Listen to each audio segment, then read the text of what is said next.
वैसे यार तुम्हारा दिल बहुत मजबूत है। तुम अपनी परेशानियां अपने दिल में छुपा के रख सकते हो, मुझसे तो ऐसा होता ही नहीं है। कोई नुस्खा है तो बताओ। अगर होता तो जरूर बताता, लेकिन हर चीज के लिए कोशिश जरूर करनी चाहिए।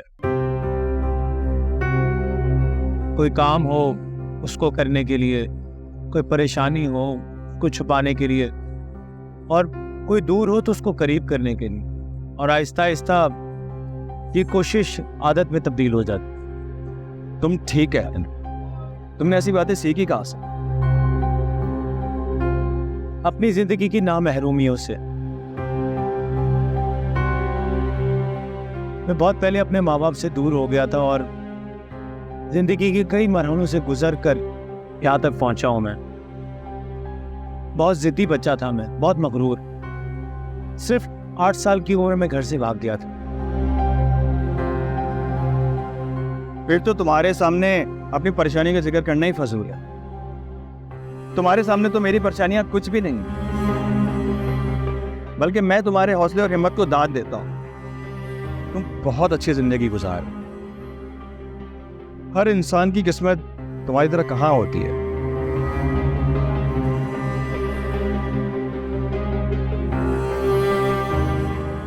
यार टाइम बहुत हो रहा है, मुझे निकलना चाहिए।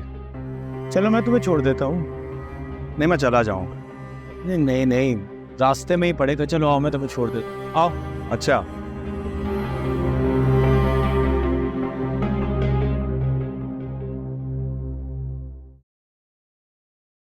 राबिया, तुम यहाँ? हाँ मैं। और ये कोई वक्त है घर आने का? मैं एक दिन के लिए अम्मा की तरफ क्या गई, तुम तो बहुत लापरवाह हो गए हो। मुझे अपनी आंखों पे यकीन नहीं आ रहा। लेकिन अब यकीन कर लो कि मैं आ गई हूँ। लेकिन मैं यहाँ तुम्हारे लिए नहीं आई हूँ। फिर किसके लिए आई हो? एक नए मेहमान के लिए। कौन से मेहमान के लिए? जिसके तुम बाबा बनने वाले हो। क्या? इतनी बड़ी खुशखबरी तुमने मुझे अपनी अम्मा के घर में क्यों नहीं बताई? क्योंकि उस वक्त मुझे तुम पे बहुत गुस्सा था। अरे जो भी है, मुझे अगर पता होता मैं तुम्हारे गुस्से की परवाह किए बगैर जबरदस्ती तुम्हें वहां से उठा लाता। तो तुम पे अगवा का केस हो जाता और तुम थाने चले जाते। कोई बात नहीं, मुझे मंजूर होता। मैं संजीता हूँ और मैं तुम्हारा कब से इंतजार कर रही हूँ। तुम इतनी लेट घर आए हो। मैंने आज तक कभी तुम्हें शिकायत का मौका दिया? दरअसल जब से तुम ये घर छोड़कर गई हो तो मेरा जल्दी वापस घर आने को दिल नहीं करता। लेकिन अब मैं जल्दी शाम को आ जाया करूंगा और तुम्हारा बहुत सारा ख्याल रखूंगा। तुमने मुझे दिल से माफ किया है ना? अगर माफ ना किया हो तो क्या मैं यहाँ आती? एक दफा अपनी जुबान से कह दो ना, मेरे दिल को तसल्ली हो जाएगी। अच्छा बाबा, माफ किया। ये हुई ना बात। अब मैं तुम्हारी सारी ख्वाहिशें पूरी कर दूंगा। मुझे पता है कि तुम ये सब मेरे लिए नहीं, होने वाले बच्चे के लिए कर रहे हो। मैं ये तुम्हारे लिए कर रहा हूं, अपने होने वाले बच्चे की माँ के लिए।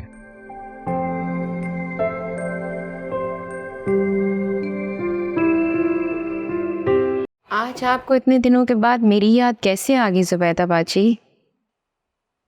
बस सुलेखा, जरूरत ही इंसान को किसी के पास खींच कर ले जाती है। हाँ ये बात तो है जुबैदा बाजी। सुलेखा, बदकिस्मती से ये मेरी बेटी है।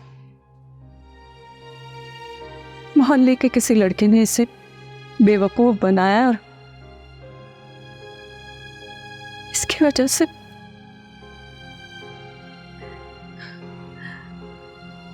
हम आज इस हाल को पहुंच गए। किसी को मुंह दिखाने लायक नहीं छोड़ा इसने।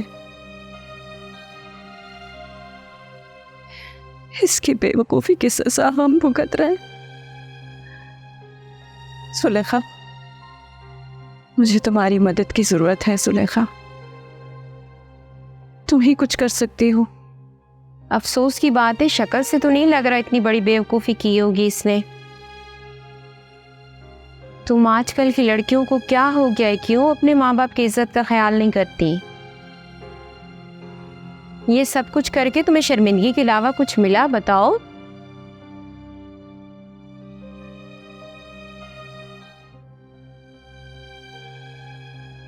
दरअसल वो लड़का इससे शादी करना चाहता था। शादी के चक्कर में ही तो इतनी बड़ी बेवकूफ़ी कर बैठी है ये जुबैदा बाजी। अब जरूर वो लड़का इसको छोड़ के भाग गया होगा। हाँ, बस कुछ ऐसा ही समझो। तुम कुछ कर सकती हो तो बताओ। सुलेखा, हम बहुत परेशानियों में घिरे हुए हैं। देखो, मेरे घर में पहले ही बहुत परेशानियां हैं।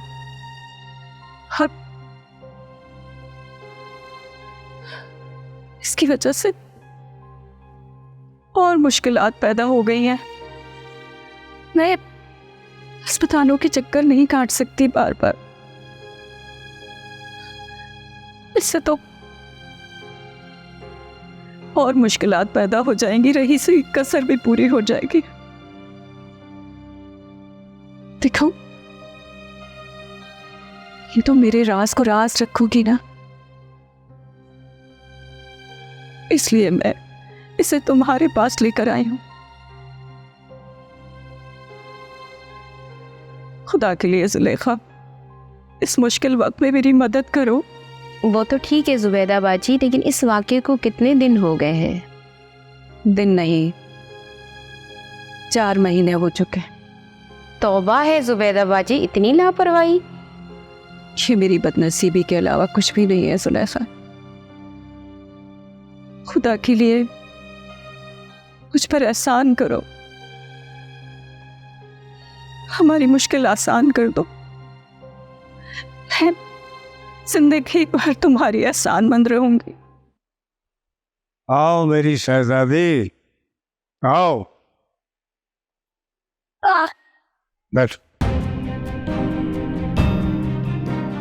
जिब्रान और राबी के दरमियान जो गलतफहमी पैदा करने के लिए तुमने किरदार भेजा था, उसने किरदार का वो हक निभाया है कि जिसकी मिसाल नहीं। जब मेरी बंदी जिब्रान को अपने जाल में फंसाकर उसके दोस्त के क्वार्टर पहुंची तो थोड़ी देर बाद वहाँ राबी भी पहुंच गई, क्योंकि मैंने अपने मोबाइल में पहले ही जिब्रान और राबी की तस्वीर दिखा दी थी अपनी बंदी को, इसलिए उसने ज़रा देर नहीं करी उनको पहचानने में।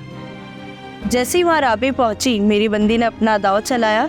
राबी को शक हुआ और वो वहाँ से चले गए। राबी के वापस चले जाने के बाद जिब्रान को शक हुआ कि राबी ने किसी प्लान के तहत उस बंदी को भेजा है।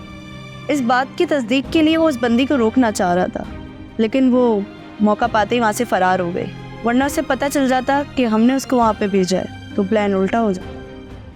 और अब जिब्रान को क़यामत तक पता नहीं चलेगा कि उन दोनों की ज़िंदगी तबाह करने के पीछे मैं था। और आगे भी मैं ऐसी चालें चलूँगा, ज़िंदगी भर एक नहीं हो पाएगी।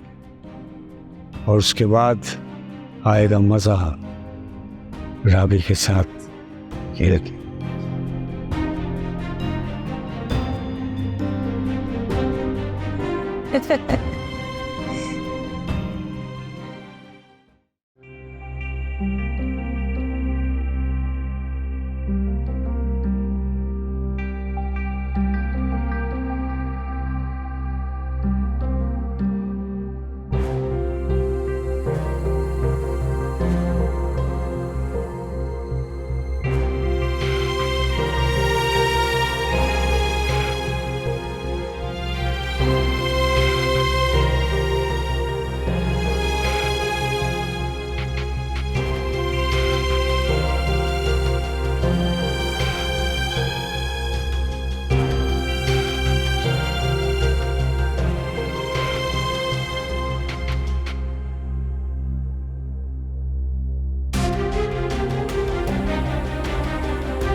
क्या हुआ जुलेखा?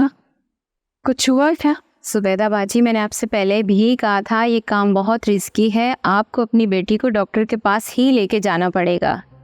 जुलेखा, मुझे अगर डॉक्टर के पास जाना होता तो मैं तुम्हारे पास क्यों आती? लेकिन मुझसे आपकी बेटी की तकलीफ नहीं देखी जाती। अगर मुझसे केस बिगड़ गया तो आपकी बेटी की जान को खतरा भी हो सकता है, इसीलिए मैं आगे कोई रिस्क लेने के लिए तैयार नहीं हूँ। मुझ पर रहम करो जुलेखा, तुम जानती हो कि मैं कितनी मजबूर हूँ। मैं आपकी मजबूरी को समझती हूँ, लेकिन इसका हरगिज़ ये मतलब नहीं कि मैं आपकी बेटी की जान को खतरे में डाल दूँ। तुम ही बताओ कि मैं क्या करूँ। डॉक्टर के पास जाने के अलावा कोई चारा नहीं है। मैं हर तरह के मसाइल में घिरी हुई हूँ जुलेखा बहन। तुम यकीन जानो, ये 25,000 भी पता नहीं कैसे मैंने बचा के रखे थे, जो आज के दिन के लिए काम आ गए। वो अस्पताल की तो बहुत ज्यादा फीस होगी ना, मैं कहाँ से लाऊंगी मैं? अच्छा मशवरा देना मेरा फ़र्ज़ था, बाकी आपकी मर्ज़ी। कितनी बदनसीब हूँ मैं, जो महविश जैसी बेटी की माँ हूँ। सुबैदा बाजी, अब अपनी बेटी को कोसने का कोई फ़ायदा नहीं है। आप जो उसके लिए कर सकती करें, बाकी अजर अल्लाह देने वाला है। ठीक कह रही हो तुम, अल्लाह ही इसका अजर देगा। हम गरीबों के लिए है ही कौन अल्लाह के सिवा। महविश बाहर खड़ी आपका इंतज़ार कर रही है जुबैदा।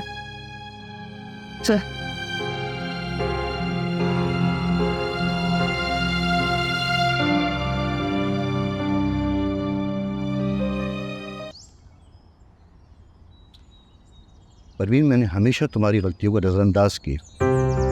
खुद को बदलने के लिए मैंने तुम्हें कई मौके दिए, तुम हमेशा अपनी जिद, हठधर्मी और बदतमीजी पर कायम रहे। उसके दिल में मेरे लिए नफरत बढ़ती रही। फिर तुम दोनों मेरी जिंदगी से खेलते रहे, और आज जब मैं पुरसकून जिंदगी गुजारने के लिए यहाँ खामोशी से आ गया हूं, तुम मेरा पीछा करते हुए यहाँ आ गए। तुमने हमेशा मेरी हमदर्दियों का नाजायज फायदा उठाया परवीन, लेकिन अब सिर्फ आखिरी मोहलत रह गई। तुमने अब तक मेरी शराफत देखी है,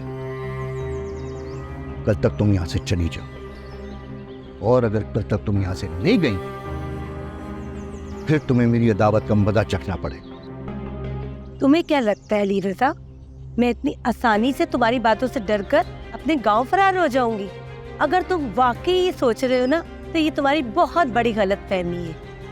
मैं इतनी आसानी से तुम्हारी जान नहीं छोड़ूंगी। ये तो आने वाला कल ही बताएगा कि कैसे तुम्हारे सारे भरम टूट के बिखर जाएंगे। मुझसे उलझकर तुम खुद अपना नुकसान करोगे। आसमान की तरफ थूकने का नतीजा तो समझते हो ना, वापिस अपने ऊपर आता है। देखो परवीन, तुम्हें समझाना मेरा फर्ज था, उसके बावजूद अगर तुम नहीं समझ रही तो मेरा कोई कसूर नहीं है इसमें। ना समझ और भोले इंसान तो तुम हो अली रजा। तुम्हारी पहली बीवी और उसके बच्चे तुम्हारी बिल्कुल भी इज्जत नहीं करते। तुम्हारी बेटी अपने आशिक के साथ भाग गई थी, और अब एक बच्चे का तोहफा लेकर वापस आ गई। और तुम्हारी बहू तुम सबको लात मार के जा चुकी है। तुम क्या समझते हो मुझे कुछ खबर नहीं? मैं सब खबर रखती हूँ। तुम मुझे ना समझ कह रहे हो, ना समझ तो तुम हो अली रजा। पिछले 5 हफ्तों से तुम्हारी बेटी के पेट में कौन पल रहा है, इसका अंदाजा है तुम्हें? जुबैदा, जुबैदा! वो अपनी बेटी की शर्मिंदगी को छुपाने के लिए गई हुई है। आखिर मैं भी देखना चाहती थी वो इस हकीकत को कब तक छुपा सकती है। अब तुम्हें अंदाजा हुआ तुम्हारी इस घर में कितनी इज्जत है। हाँ, अली रजा।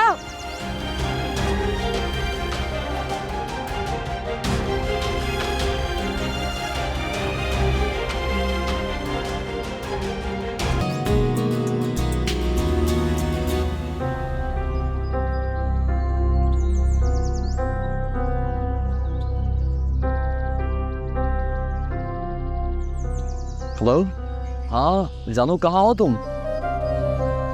अरे मैं पहुंच रहा हूँ तुम्हारे पास थोड़ी देर में। तुम्हारे लिए बिग सरप्राइज है। हाँ बस आ रहा हूँ मैं।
कहाँ गए थे तुम दोनों?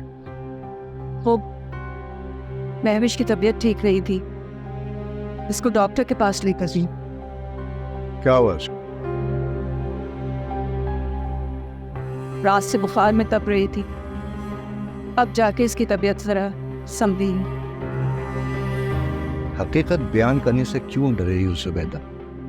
महविश ने तो कसम खाई हुई कि हमें सुकून की जिंदगी न बसर करने दी। कभी एक दर्द जाती, कभी दूसरा। सिल्लत और शर्मिंदगी के दलदल से भी सर ही निकाला था कि वापस उसी में धकेल दी। एक बात बताऊं तुम, अब छुपाने से कुछ नहीं छुपेगा जुबैदा। मुझे सिर्फ ये बताओ कि जो कुछ मैंने सुना हकीकत हुई? हाँ, वही हकीकत है जो तुमने सुना, लेकिन मैं जिन्नत को गले लगाने से और तुम्हारा सामना करने से डर रही थी। उसका नतीजा क्या निकलेगा? तुम ठीक कैसे? कुछ भी छुपाने से नहीं छुपेगा। हाँ, मैं गई थी इसे दाई के पास लेकर, उसने कहा है कि इसे डॉक्टर के पास ले जाओ। अब इतने पैसे आएंगे कहाँ से? तो मुझे ऐसा लगता है कि रुसवाई के बाद महविश हमें सड़कों पर भीख मांगने पर मजबूर कर देगी।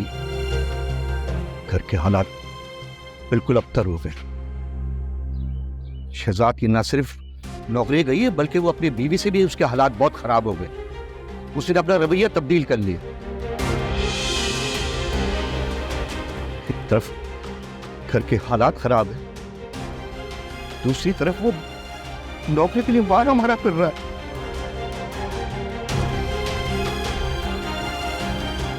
पता नहीं कब उसको नौकरी मिलेगी बेचारे। तो मैं आपकी मुजरिम हूँ। मैं जानती हूँ कि मैंने आपको दुख और रसवाई के सिवा कुछ नहीं दिया। मैं आपसे माफी नहीं मांगना चाहती हूँ माँ, मैं अपने गुनाहों की सजा मांगती हूँ आपसे। आप बेशक चाहे तो मुझे गोली मार दे, मेरा गला दबा दे, मुझे समुंदर में फेंकवा दे, क्योंकि मैं खुद भी अब ऐसे जिंदा नहीं रहना चाहती।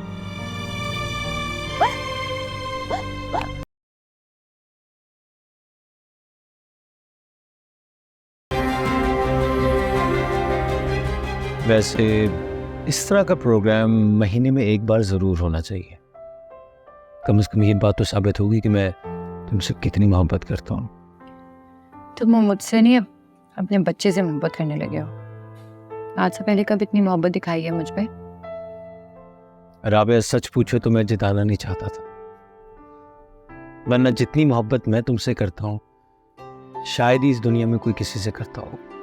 मुझे अंदाजा है कि तुम मुझसे कितनी मोहब्बत करते हो। मैं तो बस मजाक कर रही हूँ। अच्छा सुनो, आज के बाद तुम्हें बहुत ज़्यादा एहतियात करने की ज़रूरत है। घर का कोई काम नहीं करोगी, सिर्फ इस बच्चे का ख्याल करोगे जो इस घर में आने वाला है। अगर मैं घर के काम नहीं करूंगी तो क्या मेरी अम्मा करेंगी? अरे बाबा, मैं हूं ना। मेरे होते हुए तुम क्यों करोगे काम? देखो राबिया, मैं किसी भी हालत में अपने बच्चे को खोना नहीं चाहता। डॉक्टर्स कहते हैं शुरू के मराहिल में बच्चे का बहुत ख्याल रखना होता है, इसलिए औरतें काम नहीं करती। मुझे तुम्हारी तरह इन सब बातों का पता है, लेकिन यहाँ काम है ही कितना? इस 2 वक्त का खाना ही तो बनाना होता है। अरे बाबा, आइंदा वो भी मैं पका लिया करूँगा। मैं अपने हिस्से का काम तुम पर नहीं सौंप सकती। बच्चे की वजह से मैं तुम्हें नहीं भुला सकती। मेरे लिए तुम सबसे पहले हो और उसके बाद हमारा बच्चा है जो इस घर में रौनक लेके आएगा। राबिया, मैं अपनी ज़िंदगी के कई साल अपने माँ बाप के साय से दूर रहा हूँ। उनकी कमी की शिद्दत किस कदर है इसका अंदाज़ा सिर्फ मुझे ही है। शायद बाप बनने की खुशी इस एहसास को दबाने के लिए काफ़ी हो।